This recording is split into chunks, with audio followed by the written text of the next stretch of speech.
For as long as Grace could remember, love had been nothing but a painful lesson. Every man she had given her heart to had shattered it like fragile glass. Her last relationship, which ended a year ago, had left the deepest scar. It ended badly, in a way that made her swear off love entirely. But then, on an ordinary Wednesday, something changed. The trash truck rolled in as usual, but this time, she found herself staring at the man who came to take out the bins. He was tall, fit, and effortlessly handsome. She caught herself watching him too closely, admiring the way his muscles flexed as he lifted the bags. It was ridiculous, she told herself. He was just the trash guy. Yet, every Wednesday, she found herself waiting for him, looking forward to the brief moment he appeared, lifting bags, wiping sweat off his brow, flashing a polite smile at the neighbors. She never spoke to him, but she couldn't stop watching.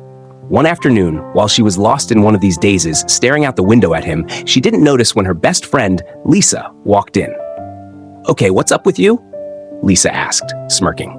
Grace snapped out of it, heat rushing to her cheeks. "Nothing." Lisa followed her gaze and chuckled. "Oh my God, are you checking out the trash guy?" "Never," Grace scoffed, crossing her arms. "I would never like a trash guy." Lisa gave her a knowing look but let it go. But Grace knew she was lying to herself. And one day, she couldn't resist anymore. She waited outside as the truck pulled up. When he approached her trash bin, she finally spoke. "Hey." He turned, looking surprised. Up close, he was even more attractive. His eyes were kind, and his smile was warm. She introduced herself. His name was Daniel. They chatted briefly, and she found him easy to talk to. Charming, even. The next week, she gathered her courage and invited him inside. He hesitated, but agreed.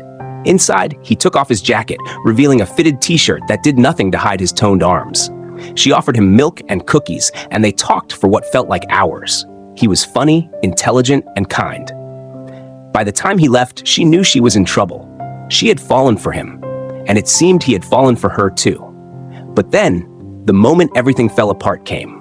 One Wednesday, Daniel was inside, sipping tea, when they suddenly heard Lisa's voice approaching the apartment. Grace panicked. Without thinking, she pushed him into her wardrobe and shut the door. Lisa walked in, looking amused. "So did you finally ask your trash boyfriend out?" she teased. Grace scoffed. "What? Never. I would never date a trash guy."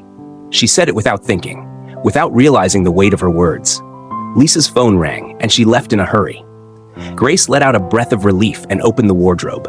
Daniel stepped out slowly, his face unreadable. He picked up his jacket, slung it over his shoulder, and walked toward the door. "Daniel, wait," she pleaded, grabbing his hand. He gently pulled away. "You don't have to explain, Grace," he said softly. "I almost forgot my place." Then he left. The next Wednesday, he didn't show up. Another guy replaced him. The week after that, the same. And the next. The regret ate at her. She missed him. She realized she loved him, and she had to make it right. So, she did something crazy. She went to his workplace, holding a giant banner above her head. Written in bold letters were the words, "I'm sorry, I love you, regardless of who you are and what you do." Below it, she wrote his name. People gathered, whispering and pointing. His colleagues called him out. When Daniel finally stepped outside, his eyes widened in shock. She stepped closer, tears in her eyes. "I was wrong," she said. "I was stupid. And I don't care what you do for a living. I care about you. Please, give me a chance to make this right." Daniel stared at her for a long moment. Then slowly he smiled. He pulled her into his arms, and when their lips met, the crowd around them erupted into cheers. Love had found her again, this time in the most unexpected place.